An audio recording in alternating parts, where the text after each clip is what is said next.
This numeracy lesson is situated in week 3, lesson number 6, about halfway through the unit on time. While other aspects will be discussed later in the video, I really wanted to highlight the importance of differentiation in this lesson plan. With differing abilities evident in this level 4 class, learning needs range from a level 2 to level 5, identifying the need for differentiation of learning. Therefore, based upon the diagnostic assessment, this assessment provided focus areas and 2 differing groups of ability. Then, by identifying these groups, allowed me to assign work and target specific needs for these students. Therefore, as evident in this lesson plan, while all students are completing the same activity, some aspects will be varied. For example, those students that require extending, they will have 2 cards instead of 1 in the fluency game. And in the independent task of creating their daily schedule, they will use 24-hour time instead of 12-hour time, which they learnt in the previous lesson.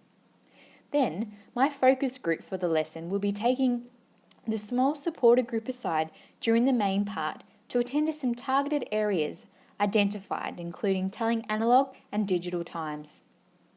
Also, I think it's essential to have activities for early finishes, especially if you are working with a focus group to ensure all students are on task. In this case, once students have finished their daily schedules, they can complete a good copy on their iPads. Loop cards are a great way for students to practice their basic operations. I have made addition, fraction and subtraction cards for my resource kit so far. When playing the game, I put the timer up on the interactive board and it's a challenge to beat our time. During mini lessons, we cover a range of aspects, and I think it's really effective to create posters of the concepts and make a display for the topic being taught.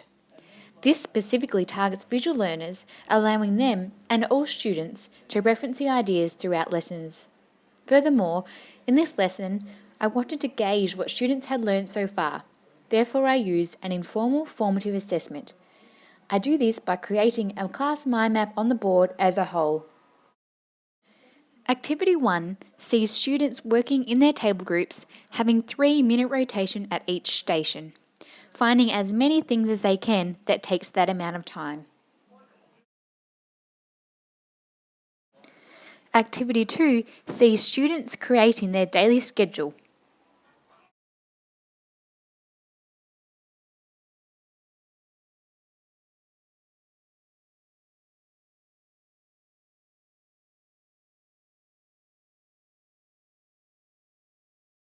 Following the conclusion of this lesson, I have added the students' completed work to our class display on time.